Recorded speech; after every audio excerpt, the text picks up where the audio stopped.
essence, we've talked about different softwares and different programs, and it's just a lot more stuff. Like, in a sense, the more growth you have, the more stuff your awakening has to include.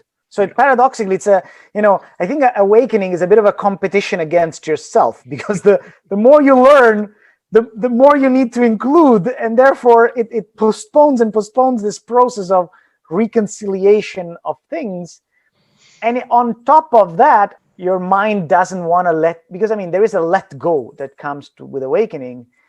It's hard to let go when you don't know if you're going to pay your bills next month. It's as simple as that. So it's an exciting process, and it's a fun process, which leads us to second chakra, which is one of the weirdest self-sabotages that I think I found in myself, is that the struggle of trying to figure everything out, because that's kind of what we're doing. We're trying to figure everything out, is so addictive. And in my case, also the struggle of risk, of trying to figure out the perfect business model and the perfect thing with 2 months runway. It's this terrifying fear. But then at some point I heard Alan Watts saying, like, the flip side of fear is pleasure. And it hit me that if I looked inside my body, I would actually see pleasureful sensations, addicted sensation. There was a part of me that loved to stay in the state because it was getting a kick out of it. But the problem is that it was unconscious. So my unconscious was having fun, and my conscious is just screaming, terrified. But regaining that means also being on top of the risk, because entrepreneurship in ultimate is really a lot about taking very calculated risk, but it's still a lot about risk.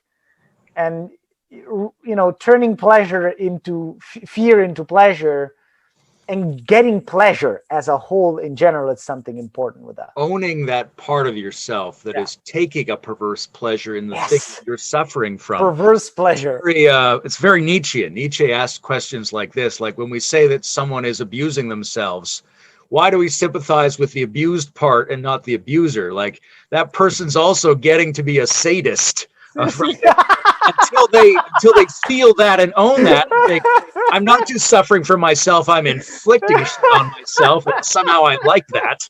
Right? When I can feel that, then I can start to melt into both halves and take possession. I agree 100%.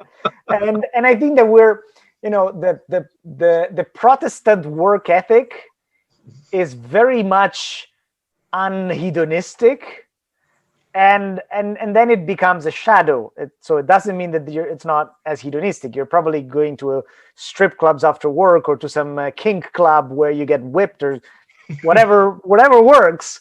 But I think that there may be there's an unconscious addiction to fear that is yet another shadow to have under, not out of control, but under awareness, so you can actually learn to work with it. I find that the spiritual teacher Adi Da, for all of his flaws and controversy, he did a really good job of trying to bring forward the intentionality of our contraction.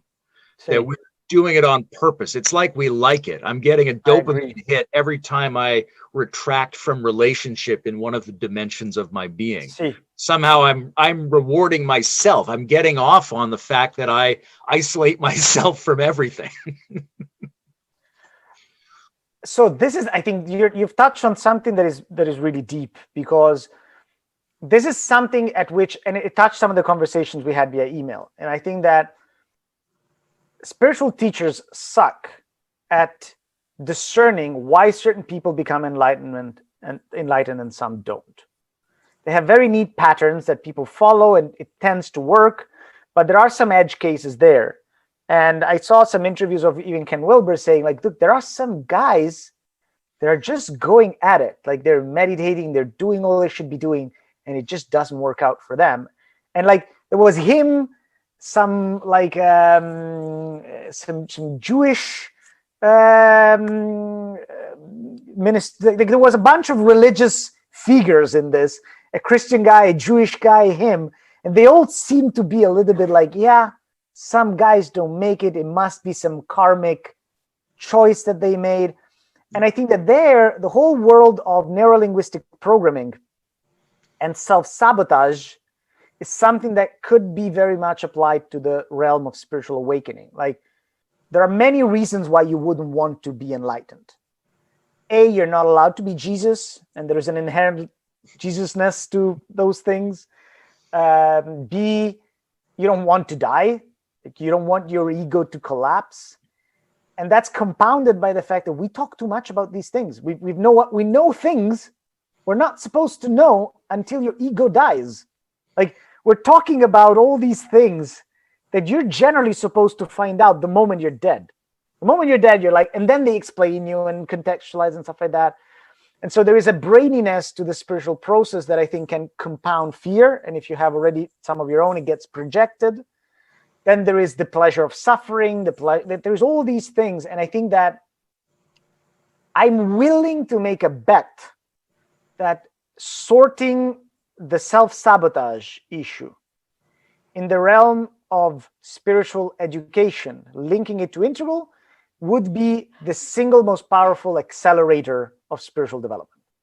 Because it's the single thing I hear talking about the least. Yeah, I mean, we do talk a lot about development, but we don't talk much about the brakes that are holding the process back, or the hooks, or the pressure, whatever it is, right? If we could release those things, if we could find them, if we could find the semi-intentional ways in which we are preventing that from happening at each of the levels and overall, then we could hypothetically move forward as fast as it's possible for us to move forward. And that'll be different for everybody, but we've got to release the system to try to move as fast as it can. And I think that speaks also to a problem of translation between East and the West, because there are some psychological problems in for example, the concept of guilt in the West, I think has a lot more weight than it has in it presents itself in a different way. Like, this whole issue of like amending sins and forgiveness and original sin that you have in the West, you don't really find expressed in that way in the East. And so I think that the problem is that once you bring these type of philosophies onto the West, people tend to crucify themselves a lot more than they should. They tend to bring all these things. And I think that many Buddhist teachers don't really have a language for these things, or don't expect those things in their students. And I think that we need to teach Buddhist teachers more about Western psychology so that they can better translate certain concepts. Because we're supposed to suffer in the West. Like, suffering is good. Like I asked once, I came coming from a Buddhist perspective. I was an exchange student in Canada in a Catholic family, and I was kind of asking them, like, so, but how does Christianity help you become happier? And she was like, Christianity is not about being happier, whereas Buddhism is all about that. It's about being chilled. It's about being happier. It's about reaching, and that really struck me. And this is part of the setup that we have that needs to be dealt with, I think. Yeah, I think there are cultural differences. You know, there's some things that are universal. And if you dig around in Eastern cultures, you find analogs. Some areas of the psyche that we looked at more closely than some of the other cultures did. But there's also this, something went weird in the Middle East a while back, right? Judaism, Christianity, and Islam, they all come from the same area. And I don't think they're representative of general human religiousness. I think they're very... They have their own thing. They have their own thing. They have their own thing. And we've all inherited in the West some of that thing, which is a little bit perverse, a little bit anti-life in some ways. And a lot of it's expressed as an unwillingness to feel pleasure and abundance in all the dimensions, right? Like, even, a lot of guilt historically is around the society judging you in your mind or in reality about doing things that aren't supporting the thriving of the group under a condition of scarcity, right? Given that we don't have enough, how do we have to behave? And if you don't behave that way, you should feel bad internally and get scolded externally. But it's a different thing to think about moving into a situation where we have enough or more than enough, right? Like, That's a civilizational shift. As we go up these levels in technology and in self-understanding and in scope, we should be able to generate a civilization of abundance at all levels. But we don't exactly know how to live with abundance. We don't know how to accept that. We don't know how to modulate it, right? We're not starving for calories anymore in the modern world. But we have these systems in us that don't know how to deal with that abundance. We use too much. And so we have to discipline ourselves on purpose in certain ways. We have to do complementary balancing exercises, but we also have to say to ourselves that it's okay to have a lot of something, right? The value of something isn't coming just from the fact that you almost never get it. We feel that way about lots of things, right? We feel that way about sex and food and money and God, that it's the rareness that makes it valuable. But we need to feel it's okay that a lot of it is good for us, that a lot of it is fine, that I'll make decisions about how to handle too much rather than how to deal with not enough.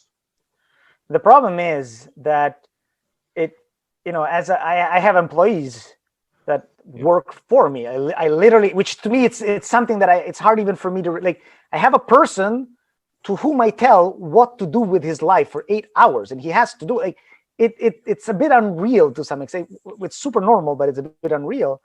And the problem is that the best employees I've had were the ones that felt the most sense of responsibility, had some degree of anxiety to do what they had to do. And you know that's always induced by some degree of conditioning, some degree of, and I think that's part, what my investor liked in me. They felt that I would worry, I would be concerned, and I would work hard and stuff like that. But that all comes at the expense of your mental health. Like, our system really rewards guilt in the workplace. It really rewards, extreme responsibility. And the problem is that right now, where I'm struggling with my company, it pays off to have people that have that mentality. Yeah. And it's a fine, the fine line between guilt and anxiety and sense of responsibility is very thin.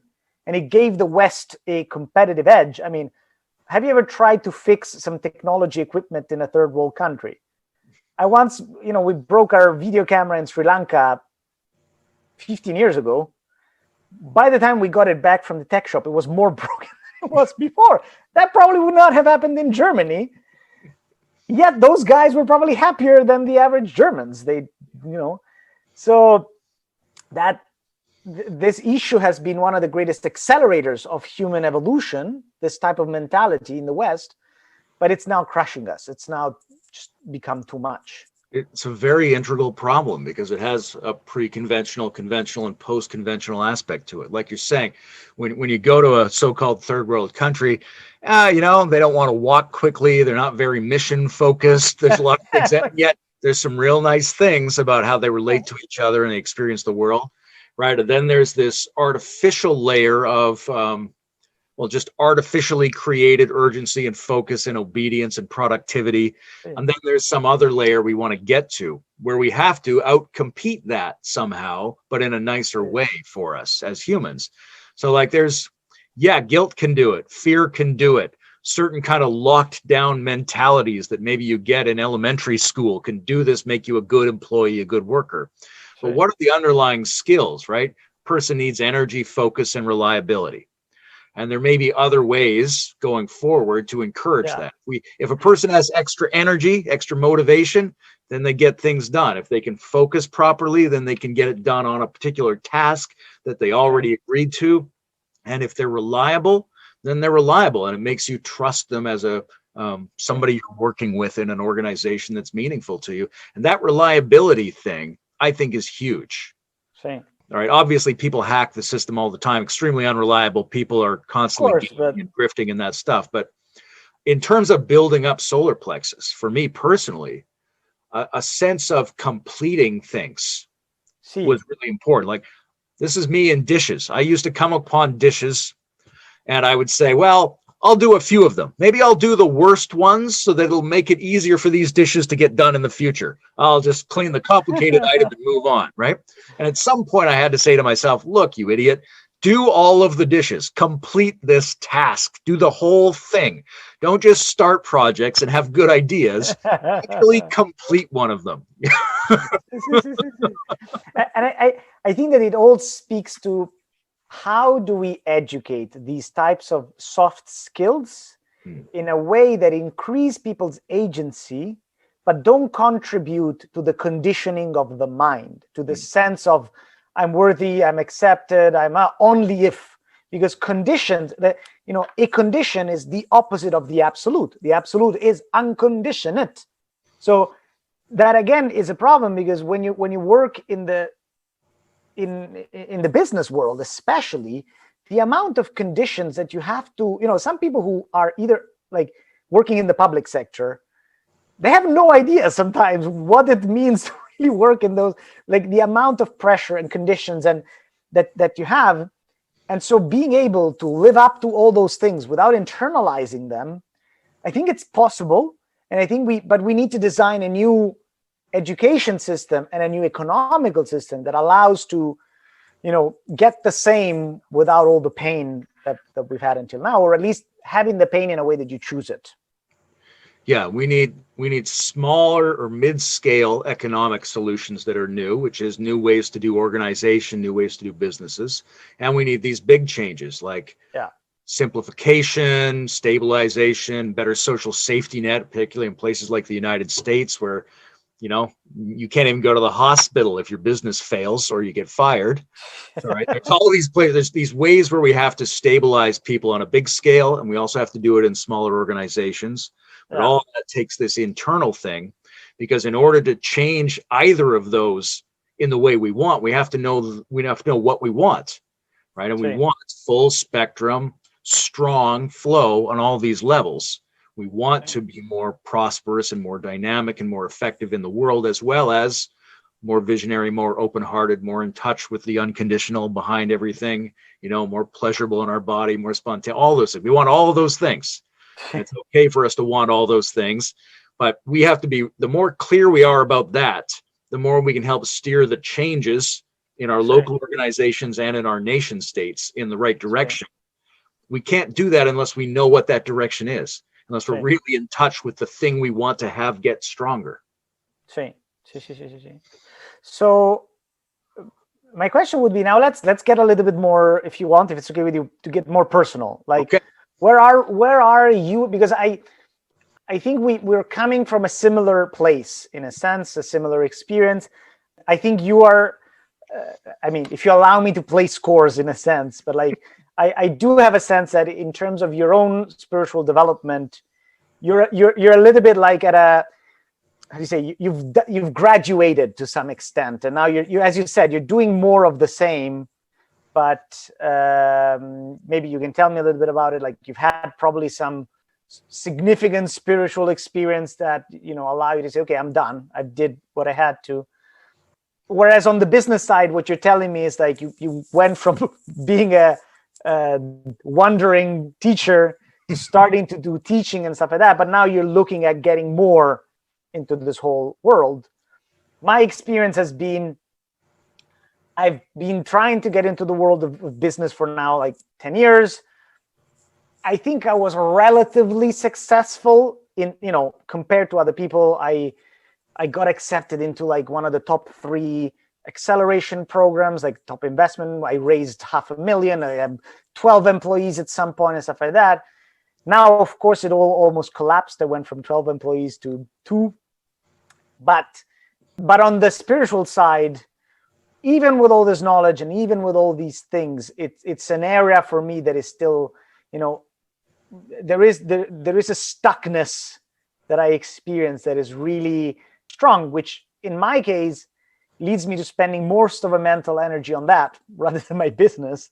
But there is also this intuition that whatever, Ken Wilber had his main awakening right before coming to the Aqual system. What that means for me is that his accomplishment in the world and his own internal process were almost one and the same. And when they came to fruition, he could let go to some extent. So I feel that these two realms cannot be separated, or at least I can't separate them for me. But the key question on both sides is, we have mapped these different things. either on the work element, on the growth element, on the business side of things, and on the personal, spiritual side of things, and anywhere in between, how does one define what's the next one single most effective thing to work on? What's the missing key that can yield the most result? So that's where I'm coming from. Yeah. And what I'm curious into your case is what is your main struggle? What is your main challenge to sort of upgrading yourself in terms of economical state? So yeah, that's my question. Okay. That's a lot of stuff. Discuss. I think there's the maps are amazing and super useful, and we need to push the maps forward as well as we can. But there's also a very basic dynamic of growth that we share with, plants. We share with every living thing. Yeah. The process of taking in what you have, organizing it, being where you are, and trying to open up new space, trying to extend yourself a little further than where you are. And I feel pretty comfortable imagining myself in the simplicity of a plant, because that's all I can do at every one of these levels is push it a little further. Yep. And my conscious commitment is to try to remember all the different zones in which I can do the pushing. Try to remember all the insights that have worked at all those levels. So spiritually, I've done arguably okay so far. I used to be very focused on dramatic state changes, which I thought I could make permanent. And after a while, the focus became more on the residue of those changes and the confidence in the fact that they had happened already. And plus, when you go somewhere, you don't have to worry about going there. You've been there now, so you can relax a little bit. Yeah. But you get to a place where you've had the experiences you thought you were going to have, that you were really looking forward to, and now you're still here. And you get, in my experience, really curious about what those have in common, right? Like, do I know if I'm illuminated or not? Right? There's a mysterious quality between those two things. And I think over time, that quality, if you pay attention to it, gets stronger and stronger. And the difference between illuminated and not illuminated becomes much smaller in comparison to that thing that doesn't quite distinguish between them. Yeah. So there's a beautiful confidence in that. Now that's looking at it like I'm describing how the world is, right? Personally, I think a lot of it is integrating your different subsystems. And when you integrate your subsystems well in a balanced way, you get an extra effect, which is like your beingness. And the more times you do this, the more confident you are and the quicker you find your way back to it. And it seems like something about the whole universe is going on. Maybe it is, maybe it isn't. You can think about it either way, but the more confident you are in that background coherence, the more relaxed you can be about the other aspects of your spiritual work, which don't go away. You still work on them. You still want mind strength. You still want to be able to release things. You still want to open your heart. These are all, in a way, ordinary activities like feeding yourself or brushing your teeth.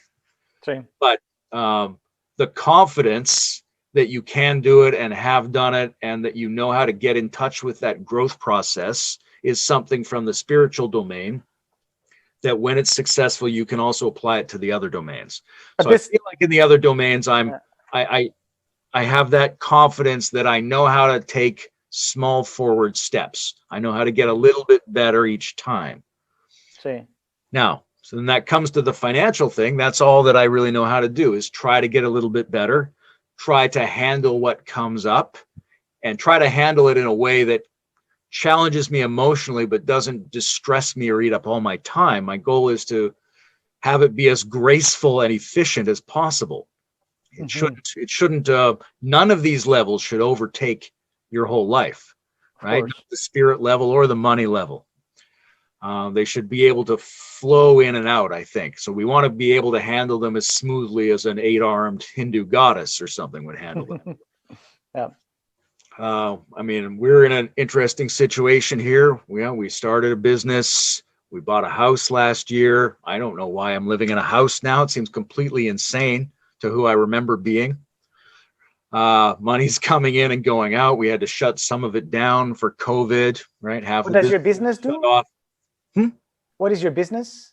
We have an ethical and exotic and local clothing store. Okay. Some of it's designed here in Canada and made for us in Nepal. Has a bunch of interesting organic fabrics. We have a shop at a market, and we had a store that combined that with an espresso bar and a bunch of other different earth-friendly gifts and things like that. So we were running that, but it got shut down. We couldn't afford to pay the rent on one of them when there was no business and everybody was given a stay-at-home order. Right. So we're taking some government money, which is interesting too, because that's also a kind of work that some people are not good at, right? Which is you got to figure out where it is. You know, there's grants and there's supplements. You got to deal with them. You got to go through forms. You got to do what it takes to structure the flow in and out and make it stable somehow.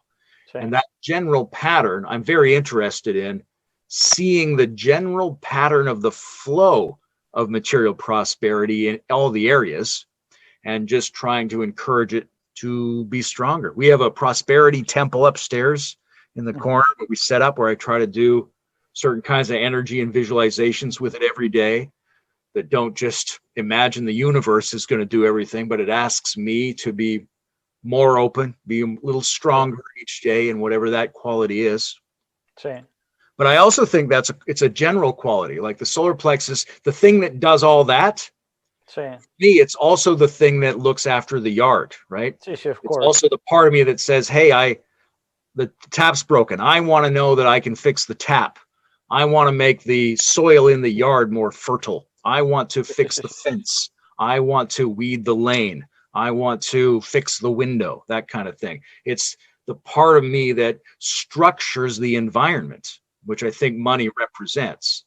And so that's, I've been quite happy with the way it's been growing, but now my question is, what's next? What's my next step? Can I jump a new level in this? Well, one thing that came to my mind is just that, as I mentioned, all my financial problems are somehow not COVID related, which speaks to the fact that, even businesses have states, physical, subtle, and causal. And my state is it's data, it's software. So it wouldn't have been affected by the pandemic. And I think that's one of the first things that comes to mind is that your business is physical. It's something that is inherently obviously impacted. So if you're thinking of levels, then obviously one would naturally think that the next upgrade would be something that is a little bit more dematerialized than the brick and mortar. Even though I'm trying to do brick and mortar business right now as well. It's a very interesting balance. I mean, we've done experiments, and obviously you try to move online with it to some degree. See. At the same time, there's the reluctance to brick and mortar has to be challenged, and I think it's interesting to try to think about how the economy has to be more deeply connected to material and how it has to be more abstract. We somehow have to get both of those. I think the global economy is suffering from too much abstraction, right? The people who are making the most money are not providing products or services, and that's got to be bad for the civilization. And so you mentioned that you had different ideas that you were thinking about.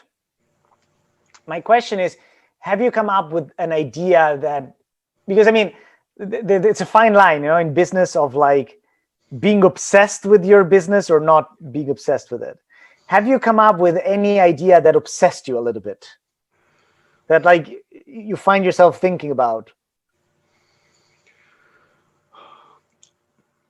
Well, I think there's several different angles to that. I think part of it is there might be a way to capitalize on different kinds of broadcasts. I was doing a radio show, right? I'm doing these podcasts all the time. I'm writing things and contributing to articles and books.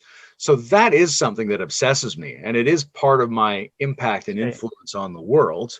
And it might be something that I could think more clearly about monetizing. On the other hand, like you and I talked about the idea of a winery, right? I think wine is great. I like to drink whiskey all the time. right? I think there's these things that if you do it and it gives you pleasure, and it's robust against world situations, that's a really good thing to think about it. Now, I agree that we need to get better at harvesting abstract flows. At the same time, it's a lot harder to be passionate about that, which is why the cognitively super capable sociopath is really good at it, because they don't need to do what they care about. They don't care about anything. But for the rest of us, it's very hard to care about, of course, abstract financial transactions. So you need to feel like you're doing something that actually turns you on, that you would use, that you can see other people taking pleasure in. And but like we were saying earlier, I think you do have to step back from the moral judgment about that. I might not want people smoking or drinking. I might not want them eating sugar-filled ice cream or something like that. And yet if they're willing and they're going to be doing it anyway, and it's giving them a certain happiness, then that might be a way to think about it. So for me, the emotional, the moral, the aesthetic dimension of it is really important. I have to be working with people I like and can talk to easily, and I have to be doing it around something that when I interact with whatever that something is, I like it. It's pretty good. I think it should exist in the world. And what's so how have you gone in the process of thinking or trying to sort out what's the next thing? What's been your process in that?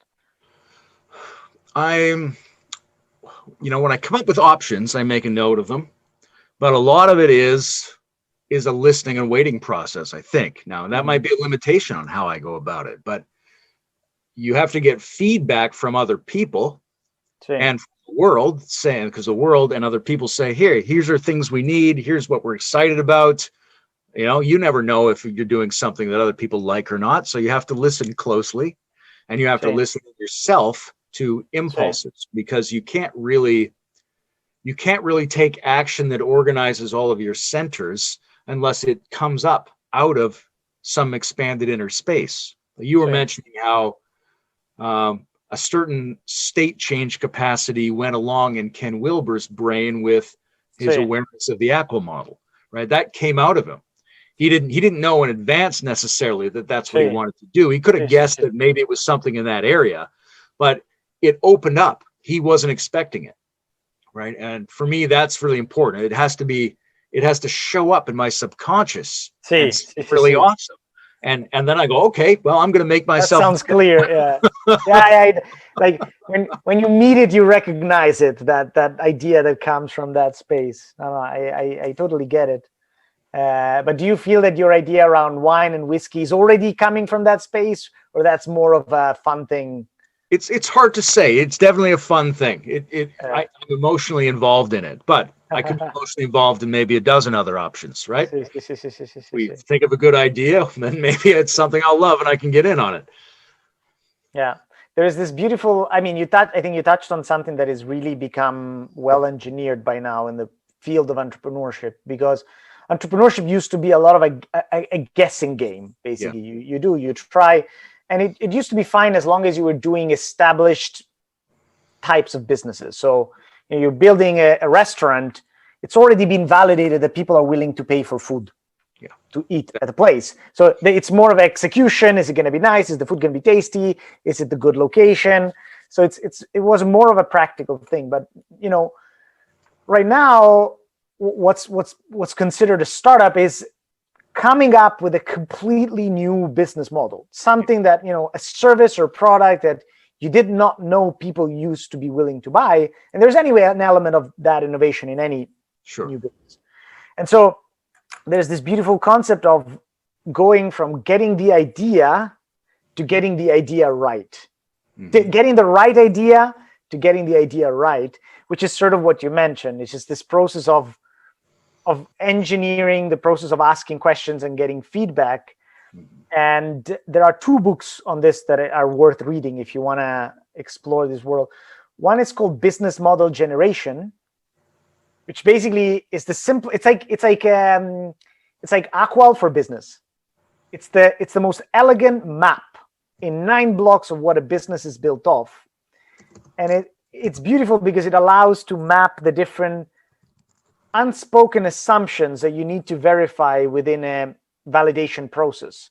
And what happens is that in doing that process, you get from the bulk of the initial idea to the actual juicy thing that you did not know, but it's exactly what people are asking for.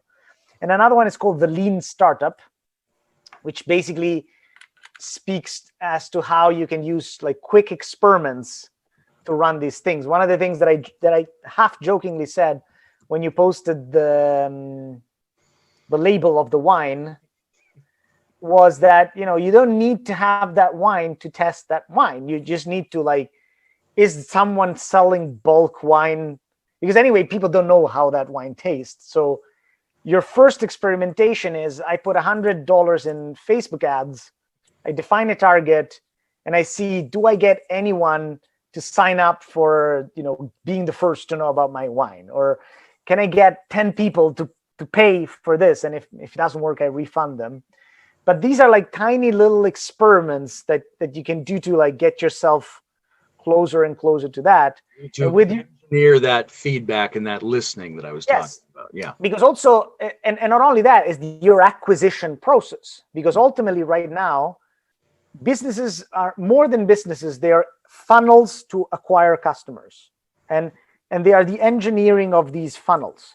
And so if you can get, you know, 100 people to click on an ad, and you can get 10 of those to leave you an email and one of them to spend $10, and it costed you $100 to do that, but that person in 2 years is going to spend $150, you have a business, because the cost of getting that guy versus the cost of keeping him has been lower. And so there's a lot of like nifty little like tests that one can do to market the organic nature of that is really important for the community of people we're talking about, because there's an overemphasis on vision in integral theory, right? We're got a big map, and maybe I need a big model. Maybe I need a great business vision, right? But at the same time, little experiments is the natural way to see what's going to work in an environment. That's the evolutionary way. So we don't have to have a complete vision. We have to be willing to experiment, receive feedback, take risks, go forward, put something at stake, and have integrity or be happy with the thing that we're gambling on. You see all these websites of like integral world-changing communities, and they're all describing these incredible systems, but then you're not sure, okay, where are you? What's the one thing that it's going to work, that people are going to spend money on, that it's going to work? What's called the minimum viable product, you know, the MVP. And that in itself is an exercise in empathy. Like business, to some extent, is an exercise in empathy, because you need to really put yourself in the shoes of your customer and understand what they want. And it's also an upper right thing. It's always about data, measuring things, tracking things, optimizing things, to the point that then you have a system that is well engineered and works. But I think that, you know, so what we mentioned is basically the two sides. One is getting a really authentically inspired idea that comes from that space. And the other one is field testing it and engineering it and confronting it into the real world to a point where it gets real, and it can learn and grow and function. And I think there's also, in terms of a community of people who are thinking about themselves as developing, right? Whatever they're picking has to be something where there's potential for them to face challenges that are large enough to be interesting, but small enough that they don't destroy you. Right? Like years ago, one of the things I thought would be really interesting is a sacred art shop. There, I would go into some of them, and I'd see the Buddha statues and the crystals, and I would feel them like, oh, this one's buzzing, this one isn't buzzing. I should set one up where I'm surrounded by blessing objects, and they're actually radiant with energy, right? And I was like, but it's a very placid way. I actually, in hindsight, the reason I didn't pursue that was I didn't see that it would challenge me in the right way. I thought it would be a nice environment to be in, but if I was in that environment, nothing would be happening really for me. to what extent have you thought about monetizing the integral stage itself? And Bruce and I have discussed it many times, right? It's not, I mean, we're still just building something small. We've recently started the Patreon account, got a few subscribers there, but it's a balance. It's a balance between, well, knowing how to monetize it, feeling comfortable monetizing it, and also thinking that you're performing a function for a community where the primary value is the distribution rather than the scarcity. Right. Like one of the things we're asking ourselves about the Patreon is, what do we put for Patreon subscribers that we're not putting for regular viewers? Which is a tricky issue. Yeah. Because we want to have the regular viewers should get most of the things, but you have to have something special in order to pay for it. I had an idea for that, because I think there are some things that are intrinsically limited.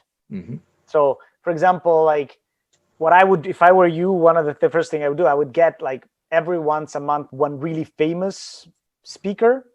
My advice is Stuart Hameroff, because he's well known. He's close to Roger Penrose. You could invite him on, and then you charge. The Patreon guys can ask questions, and so the last 5 questions are asked by them, or the last 2 questions. That's the thing, because you cannot incorporate all the questions from all the community. So that's an inherently scarce item. And at that point, when you're doing live, and I've seen some people do this really well, where you know a certain minimum donation is what's required in order to get your question asked on the air. Like that. That's a pretty good way to do it. At the moment, I've been suggesting to Bruce that audio podcast versions, which a lot of people ask us for of these videos, right? That those are available for Patreon subscribers. You can just watch the video, but if you want to get the product, so there's different ways to try that out. Because I think one of the things you want to do in making something scarce is make scarce the thing that people actually indicate that they want. So let me ask you, and to what extent have you looked at making your audience, like, right now it's a very niche channel. It's very enthusiastic, but very few. To what extent have you been interested in making your audience larger or not? Yeah, I think we've been cautious about that, because it is, we're not just trying to take advantage of an audience, we're trying to serve an audience, and it's this particular audience, but there are adjacent audiences.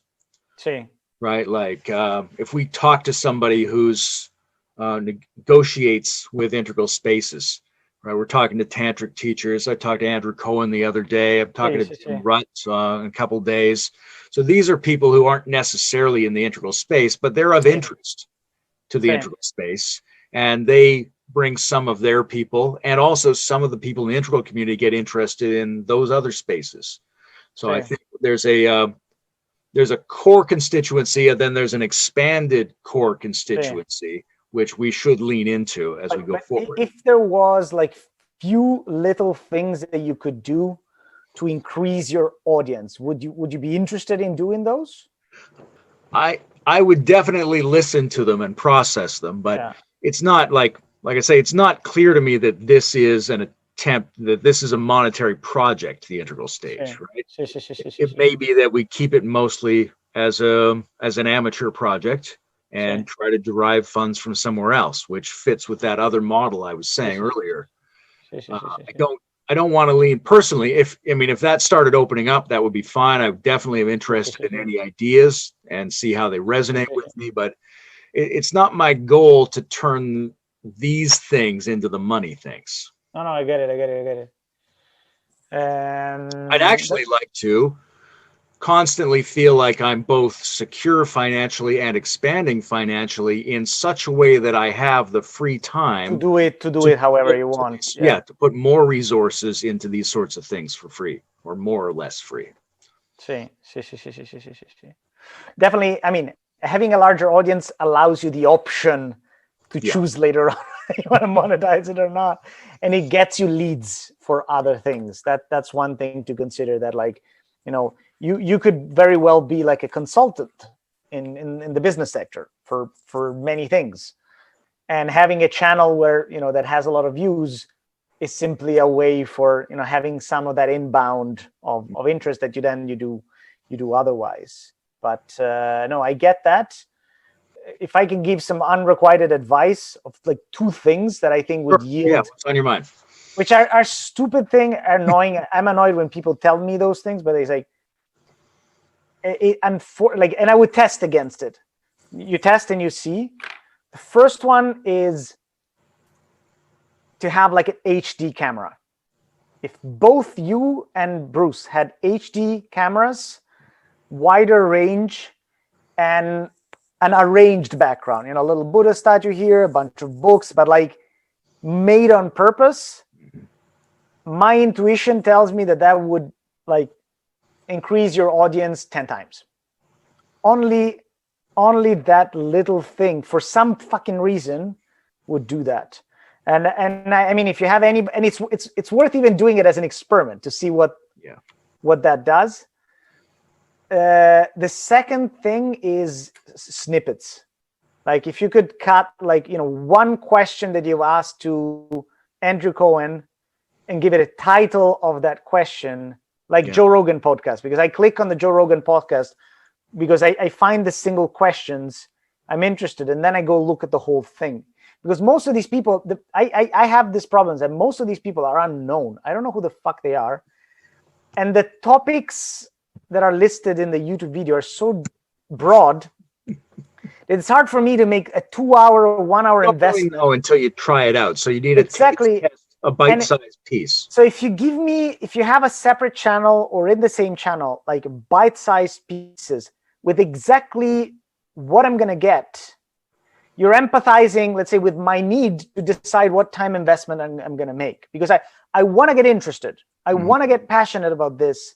And I have a hard time unless I know who that person is. And that's, to me, this is the main, whereas in Joe Rogan, I would say 80% of the people he interviews, I don't know who the fuck they are before I listen to them. And I don't even like him. He's not my favorite guy. But, when I read that specific point, and I think, that's an interesting thing I'd like to know more about.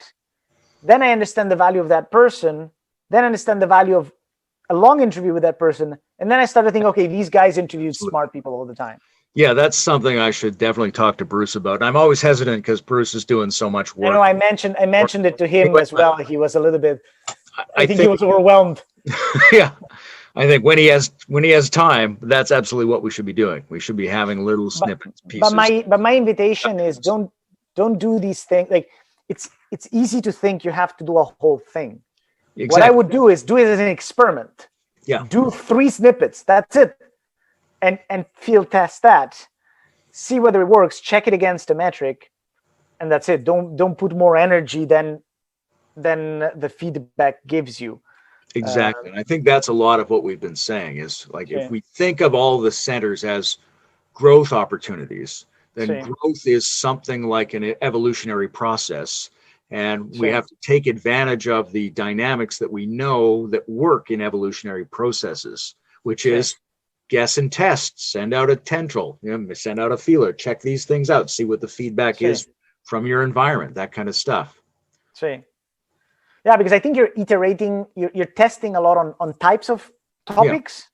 And I think that the result you're getting is that they're all equally interesting. They're all like, which is it's a good thing. It means that they all have substance to them, but a little few hacks, I think, and I know it's daunting to have to do more, but once you start to get the feedback and you start to get the traction, I think it also rewards that little investment.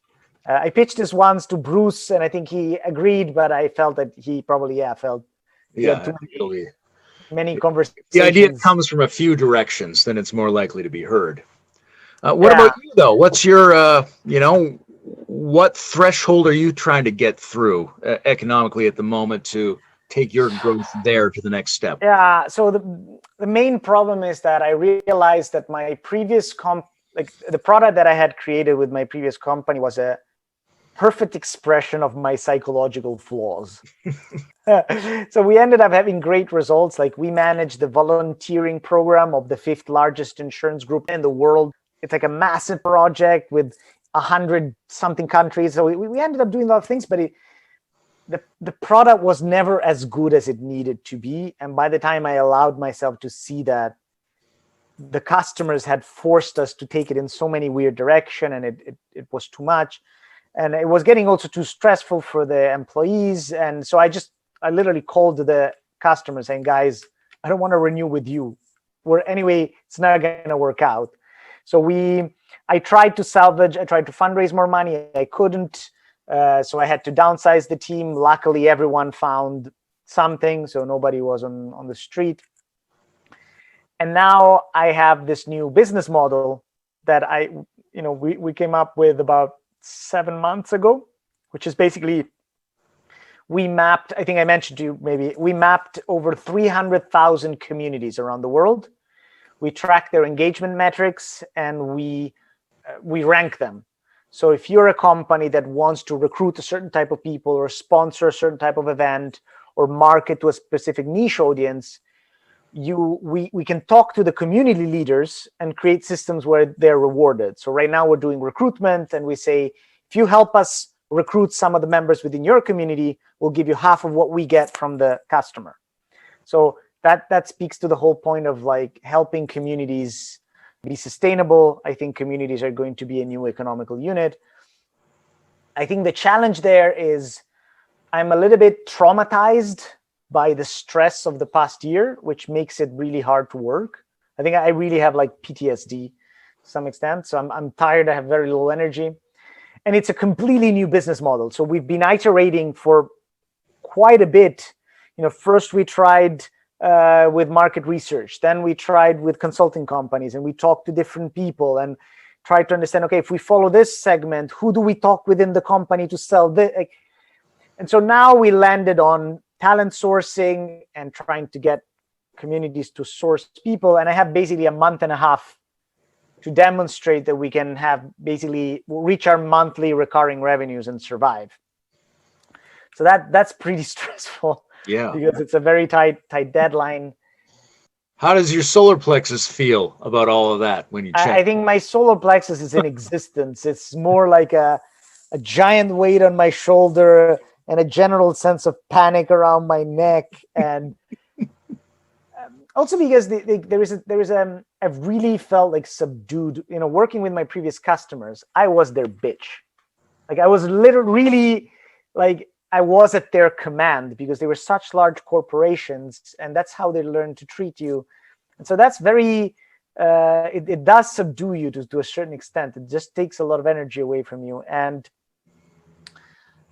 so even though now I don't have these customers anymore, I think I still feel the weight of having gone through that process, and I've had weeks where every week or every day we would have a massive emergency, and I had to deal with it. So I have still with this stress. And the second thing is that it's not obviously as exciting as what I was trying to do before. So it's hard to connect to the why of why you're doing what you're doing. And I think that, that like my solar plexus component is something that I have. And before I get that, I understood that there was a point where I was self-sabotaging. I hated my customers so much that I would rather fail and bring them down with me than succeed. And that's crazy. The moment I observed that, I immediately had the idea on how to get out from the relationship with these customers without having lawsuits. So that was really a sign of how my own self-sabotage was holding me from even just having logical ideas. So I really saw vividly how shadow at play in that field can tear you down. And the other project I'm doing very quickly is this co-living project where we're raising money to buy real estate, host people in exchange for equity in their projects or company. And for that, we're trying to raise a ridiculous amount of money, and we'll see whether we can pull it off. But I would say that my solar plexus component is very inexistent, and I think I struggle because it's something that I've so underexpressed to some extent through my life that I'm afraid a little bit of the arrow effect. If you pull something long enough, the more, if you pull something for 34 years, the moment you let it, it's a lot. You know what I mean? And plus, it's easy to get into a bit of a messiah complex when you're doing all these things and integral theory and stuff like that. If you do psychedelics, it can get to your head. So I think I'm still trying to decide what character do I want to play and how big do I want to play this. Yeah. And so, yeah, I think that's mainly what I struggle with at this moment of like, do I really want to, what is my fullest potential? Is it an ego trip or is it an authentic expression? How much do you go into that? Yeah. And my sense is that once you have a balance within yourself, then things in the business do follow. I do believe that. I've seen that at work. And I feel like my soul is kind of like, no, I'm going to let you suffer until you figure this out. I'm not going to let you off the hook. I'm not going to let you make money. I'm not going to let you until you really own whatever it is, the most authentic way you're trying to do this. And I have even crazier ideas that I'm even more shy of pursuing. And I do agree that that's probably the energy that is missing in me to balance everything out and do these things out. The arrow is a fun metaphor. It made me think of a time I was a little kid. I was in the Boy Scouts and we were at the Christmas festival. And so we were like raising money for the Boy Scouts in our uniforms at the Christmas festival. And at the beginning, you're just little kids. You don't want to talk to people. You're holding the thing. And it was very anxious. And then at some point, I just started like going up to people and asking them for money all of a sudden.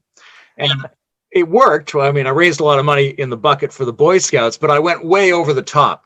Right, that's not exactly who I want to be. There was this dramatic difference between the me that was hanging back and the me that was pushing for the money, right? Exactly. And so what I'm hoping to do in my life, I think I've done okay so far, but what I still want to do is blur that distinction, right? It's like the difference between form and formless. You want it to be really smoothed out, not two abrupt options. Exactly. Absolutely. And again, the problem is that in the business field, we have such bad archetypes, like the Steve Jobs of, I had the opportunity to meet, he's a friend by now. We met once and we ended up talking for like 8 hours with the best friend of Steve Jobs, employee number 1 at Apple. He's a guy who did acid with Steve Jobs in the Himalayas and stuff like that. And I asked him, like, you met this guy, like, do you need to be an asshole? Because Steve Jobs was a notorious asshole to succeed. And he was like, look, I knew the guy. The guy was successful despite the fact that he was an asshole, not because he was an asshole. Like, if he hadn't been an asshole, probably would have been even more successful. But the problem is still that the archetypes that we have of power are really not, I think, we don't have archetypes. Like, I don't have an identity that I can pick and say, okay, that guy looks like who I want to be, a perfect sort of balance of all these things. And yeah, it's hard to do it in a balanced way. Also because being a jerk or being forceful can work. So that's another thing you can get a bit addicted to. So yeah, I think that's part of what I'm wrestling with. What in your, like, you mentioned your Gurdjieff model, your experiences, what has been in your practice or your techniques the best way for you to integrate this aspect of yourself, the third chakra component, volition component, and so on and so forth? Some practical situations, but also some internal practices. So I think standing in front of audiences anytime you can is a really gets you here, right? And every kind of audience. If someone says, do you want to host a wedding or do you want to teach some kids or whatever, like, you're just like, I don't know how I'm going to relate to these people. I'm going to have to stand there and take the hit if there's a hit. It's going to be all of these people and me. That's the balance. So that's something I think that's mediated through that third center. And the other place that shows up is in relationship discussions, right? If your partner wants to bring up something that's upsetting to you and you think, you know what, I would normally try to escape from this, but I'm actually going to stay right here. And if I'm going to get stabbed, I'm going to get stabbed.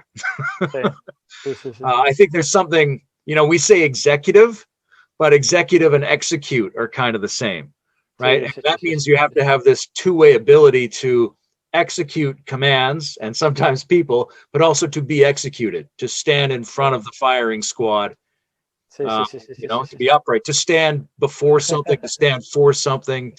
There's a lot of stand going along with the solar plexus. I think it's an interesting, because I think there's the two sides. It's like the soldier metaphor, right? Like, and I think probably I did even too much of that. Like, I did karate for 12 years. I did martial arts. So I'm a good soldier. But I think that, sometimes some people often say, like, I'd love to have the willpower of a soldier, which is in itself, it's a contradiction, because the soldier is someone that has no willpower at all. He does what he has to do, right? The warrior is somewhere in between. And so what I take often as the other side of that integration, I think, is to be in touch with your own personal will, even when it's completely counter antisocial to some extent, or it goes against what you're supposed to do. Because in a sense, fourth chakra is care, but care also comes in the form of duty. It comes in the form of obligations and stuff like that. And the capacity to remain true to what is it that you want, I think it's an essential element of power, in a sense. I think you're absolutely right. It has these two dynamics, right? Because you have two forms of duty. You have a duty to go after, and you have a duty to withstand. See. And so you have to be a good custodian of your will in both cases. You go, like, I've decided that I'm going to stand before this, or I've decided on to follow my own will. Yeah, I'm going to go and do that thing. And then that depends on how clear I am about my values. Both means how clearly I think about them, how well I separate them from their negative versions, but also how deeply I can feel them.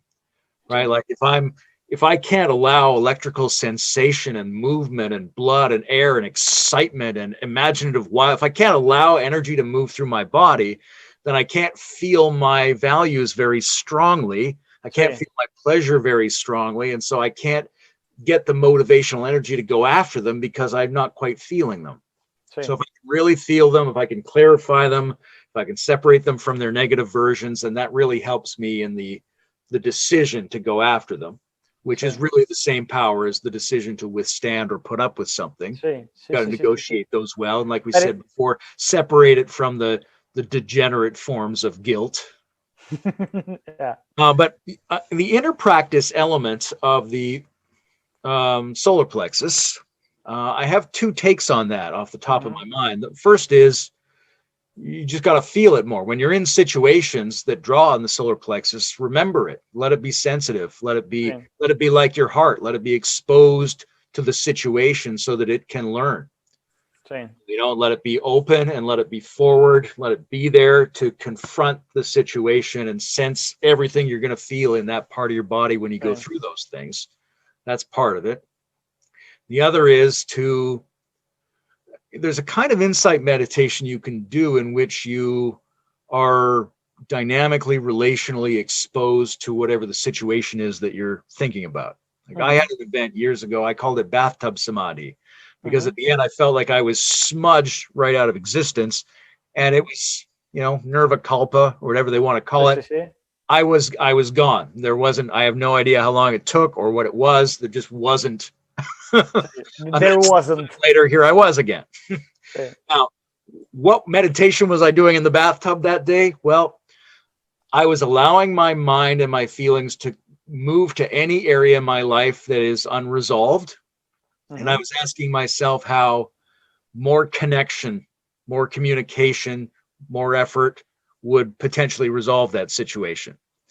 Right. And especially the communication aspect. Is this a situation where the answer is potentially more communication? And then when I saw how it could be more communication, I would release focus on that part for a moment. And my mind would immediately go to another unresolved part of my life that seemed insufficient. And I would go, well, is there any way in which being more exposed to that, communicating with it more, touching it more deeply could be the solution? And I go, oh, okay, yeah, I can kind of see that. And there'd be a little energetic release each time. And I did that for a while. I was in that bathtub for maybe an hour doing this. Each situation was one in which, like the solar plexus, I was going to stand before it. I was going to be open to the intensification of exchange in that But area. there was an element of communication, correct? Yes. Yeah.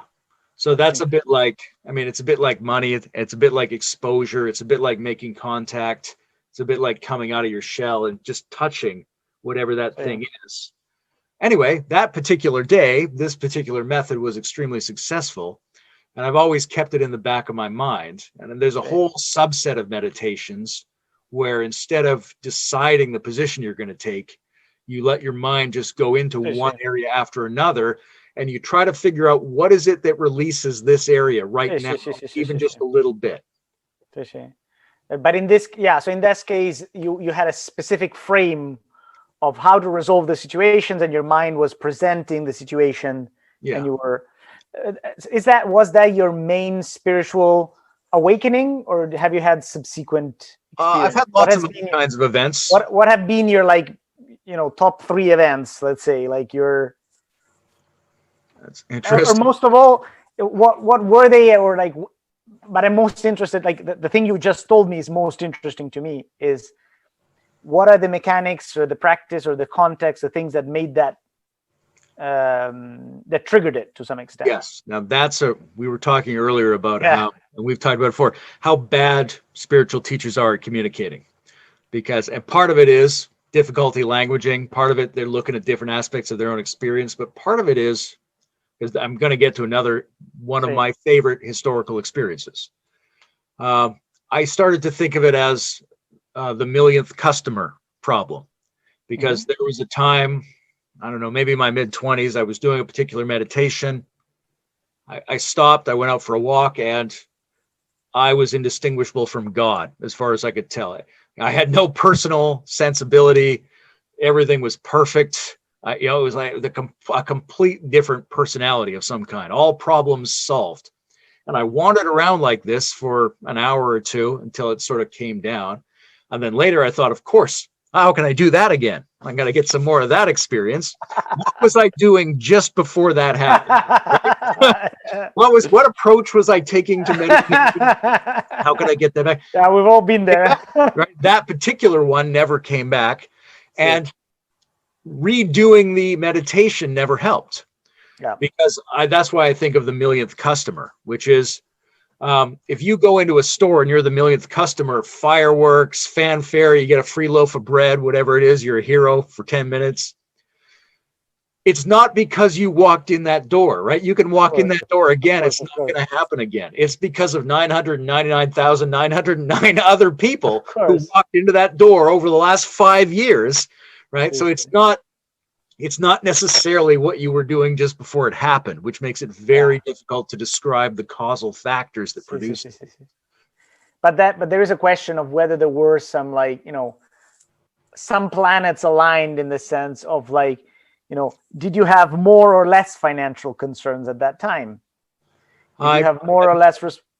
I had fewer responsibilities and more financial anxiety at that time. Which might have made me desperate and more committed to a breakthrough. You see, these are all. Andrew Cohen the other day, he came down to earnestness was his word about what sort of makes it work.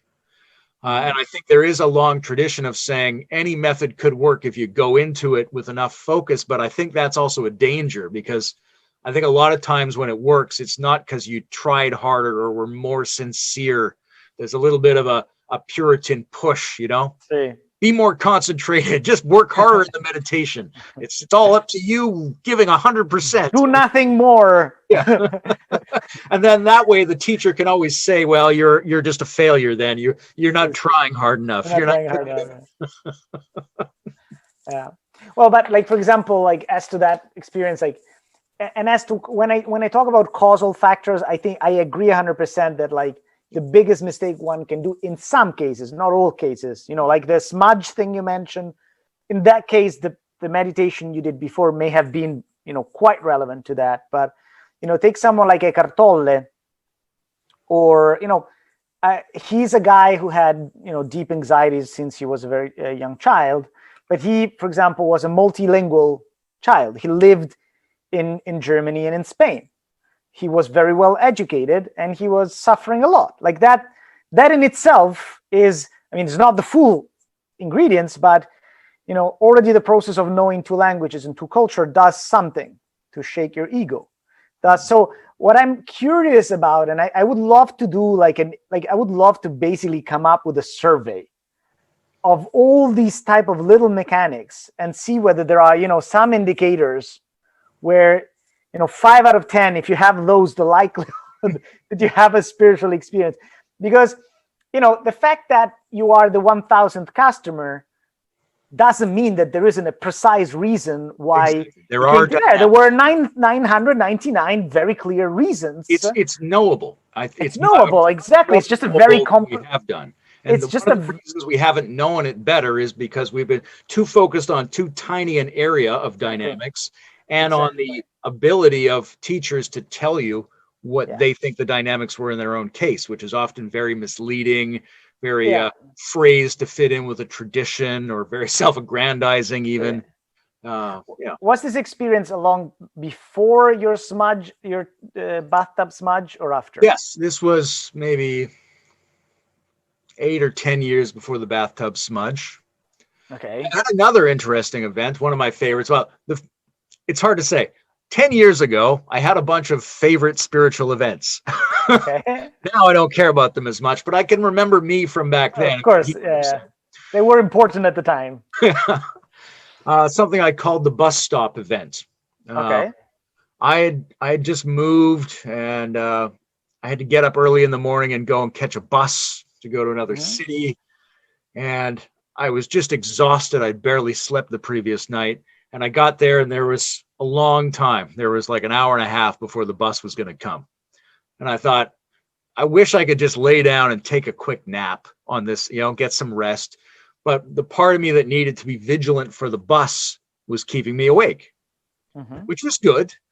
But as I lay there, I thought, what I want to do is let go. I want to let go into rest. And I'm stopping myself from doing that. I must be an idiot, I thought. And then I started to see that this was the case in all of my life, that I wanted to be able to completely let go, but I was the one who was holding on. And then the more I thought, oh, I want to let go and I'm holding on, I must be the stupidest. What an idiot. I'm deliberately stopping the one thing that I want. And as this problem became clearer and clearer, I let go. And that was because that lasted several weeks. It was like, walking around 9 feet higher than you previously had been walking around. There was more space. This is what opened me to start thinking about integral philosophy and things like that. Because I even had more mental and philosophical space at that time. And I don't know that it stopped. I might just have gotten used to it. And that you get it.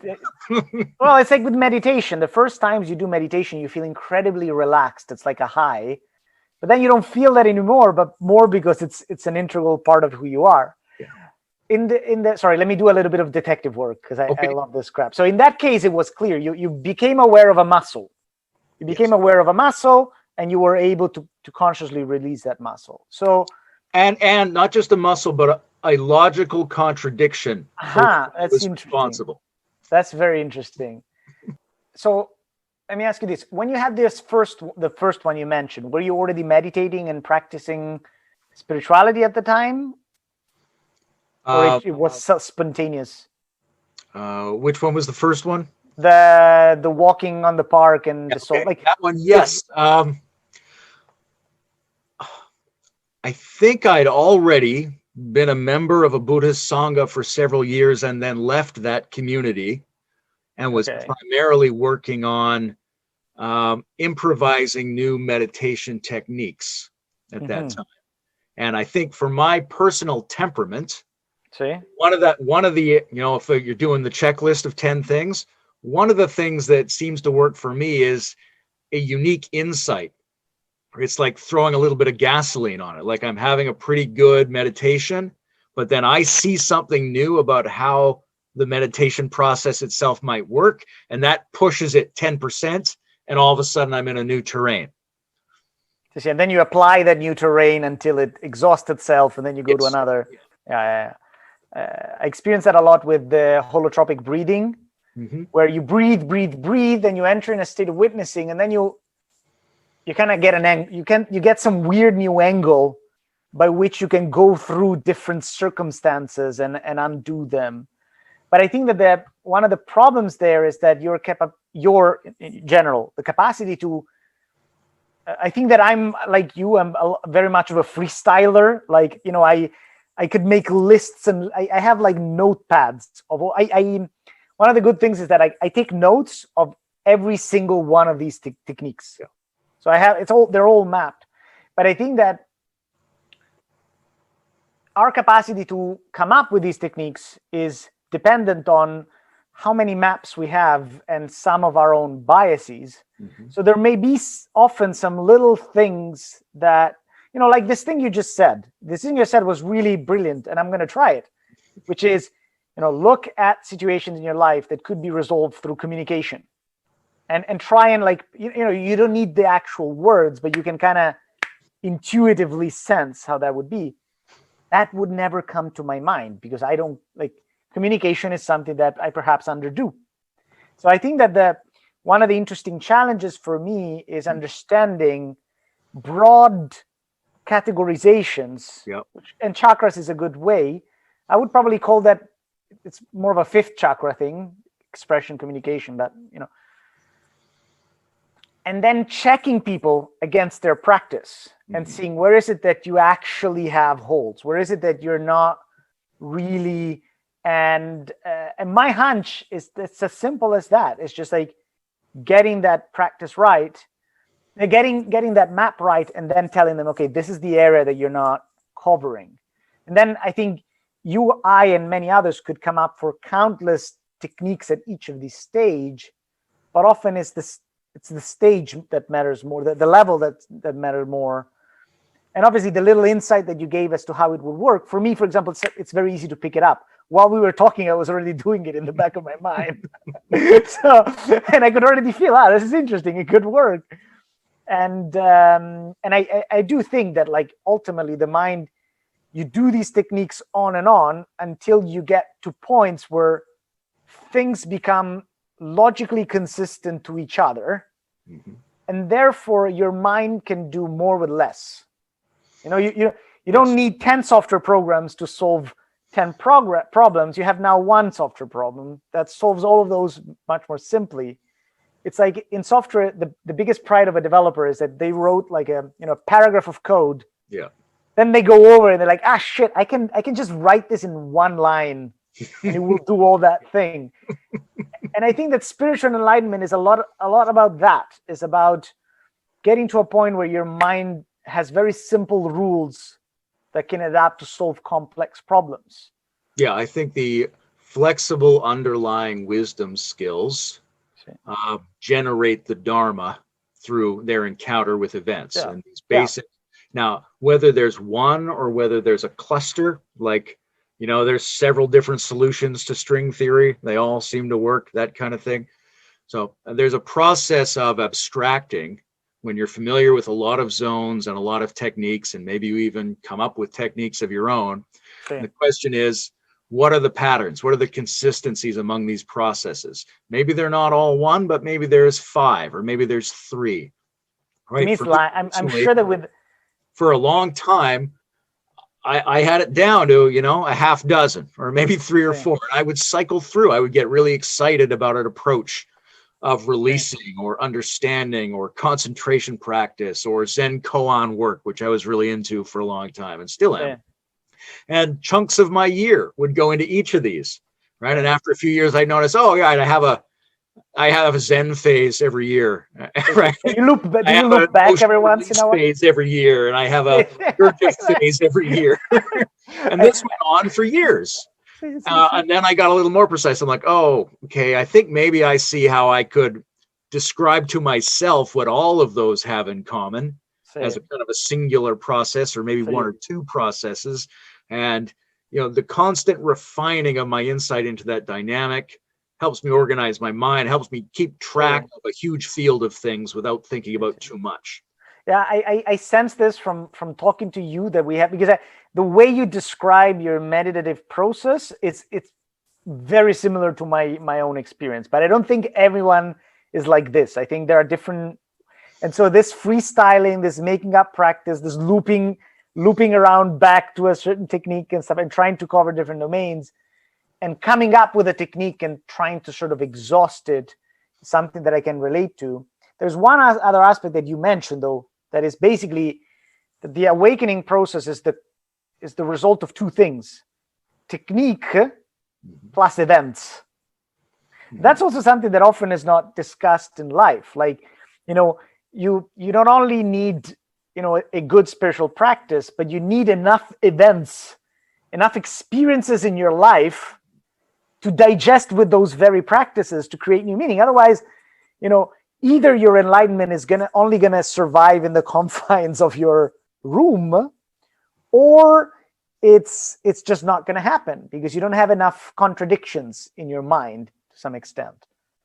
Yeah, I like the metaphor of, it's like you're giving birth to a new entity, right? You have to sustain and organize that energy and bring it forth, but you also have to feed it, right? So you have to put it in contact with the things of the world. If you just have that, then it doesn't really grow.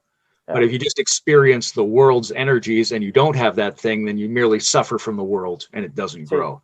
So they've got to be mixed together. And I started after a long time to think about, well, this came through Gurdjieff, actually, right? Because in the Gurdjieffian system, your mental, emotional, and physiological subjective intelligence systems are something you're supposed to try to simultaneously keep in mind and balance together. Hold them all with about the same weight to generate a blending, which is your being. Can you repeat which ones? Can you repeat it? Your intellect, your intellectual, like your head capacity, your heart capacity, and your generalized body capacity, right? So you have these basic intelligences, right? And in integral, maybe that's 3 lines. You might be able to do it with 12, was how I started to think about it. So you have these basic lines, and if you're working with all of them, they're active, they're healthy, you're trying to track them all in the same moment, and it won't quite work, right? It's hard to keep them in mind, especially when you're doing an activity.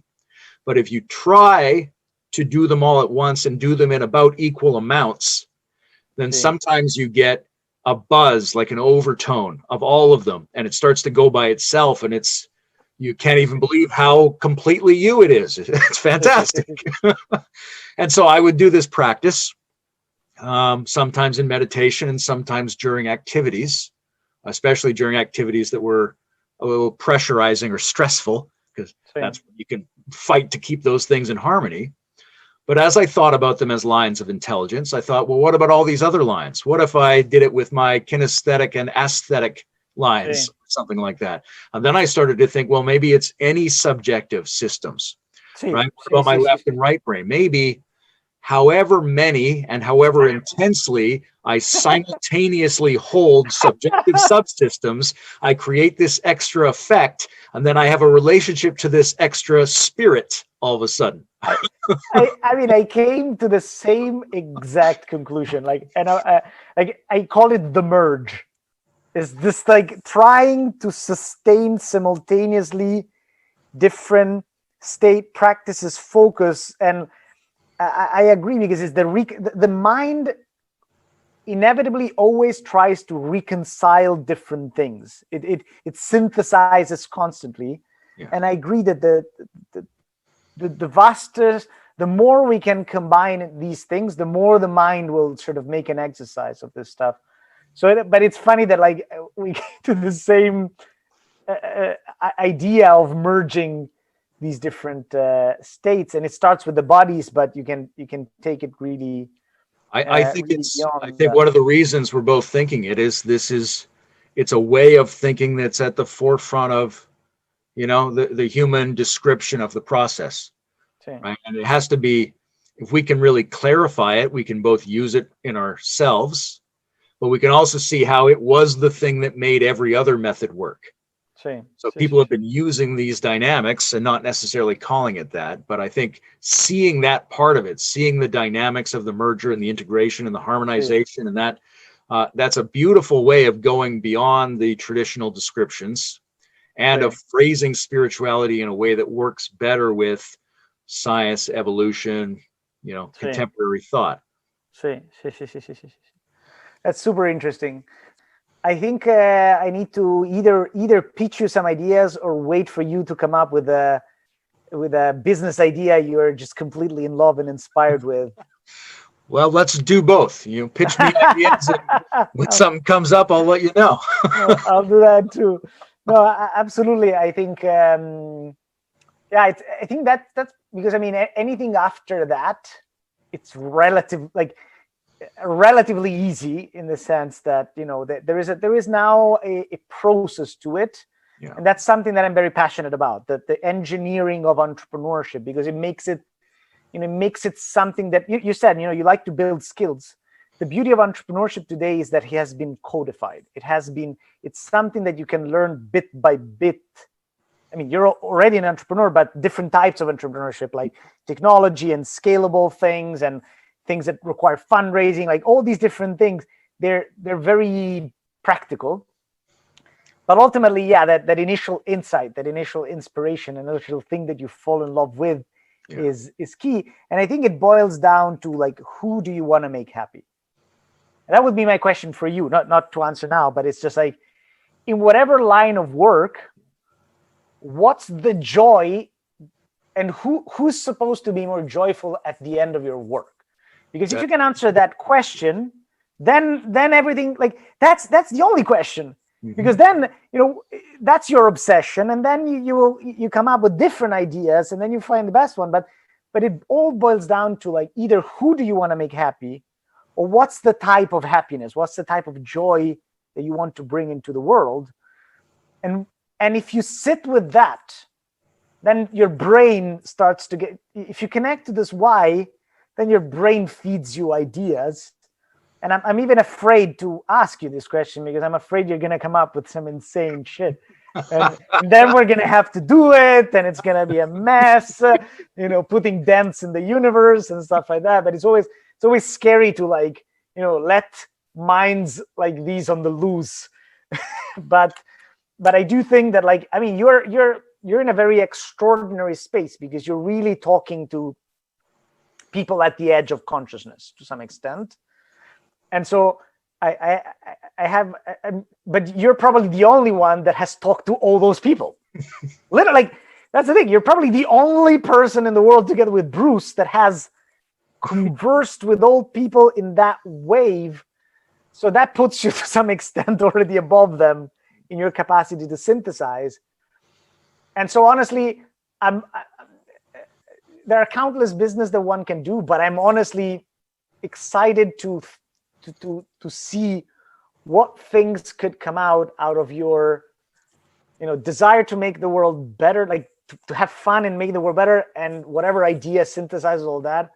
I think it could be fun and wild, and I'm sure it would be an interesting process. I think so too. And I think that question you asked is a beautiful one, about who do I want to make happy, and I'm going to sit with that. Yeah, I can't wait to. We have a lot in common. We have good rapport. So, pitch any ideas you like, and if it turns out to be something I love, we'll do something with it. But here we are at the end, and if it turns out that we broadcast this and anybody watches it, I want them to know these are the kinds of conversations you should be in, right? That the community needs to be asking itself these questions, that to some degree, we're templating a deeper inquiry on these topics. And it's about how all of us can experiment into this domain and start really enriching and empowering each other, and getting past the little blocks and shadows, and keep growing on all of the centers. So that this thing that we love, this thing that we all share, this intuition we have about what humanity can be, that has to really establish itself in this world, and has to do it through the reins that currently drive the horse somehow. So I want more people in a conversation like this, and I'm glad we're doing it. And I think that if we're moving past the age of gurus, we need to have an alternative, and the alternative should be at least expert or quasi, motivated people that help each other. So if it's not the guru-student relationship, it's at least the brother relationship, student to student relationship, where we support each other, because we probably all together we all have the truth, but individually neither of us has, and we can support each other in this. And absolutely, I think the guru relationship is a special case of peer-to-peer relationships, right? Because in any relation, if you open up your energetic centers and your space to resonance with someone else, you can exchange something of the expertise and the wisdom and the beingness that they hold, right? And in particular areas, some people will hold a lot more of a certain thing, and that looks like the guru-student relationship, but really it's just one of the many kinds of peer-to-peer resonance that we can establish that cultivates us and enriches us and makes us both turn on and grow. Let's keep this up. Let's come up with ideas and do things.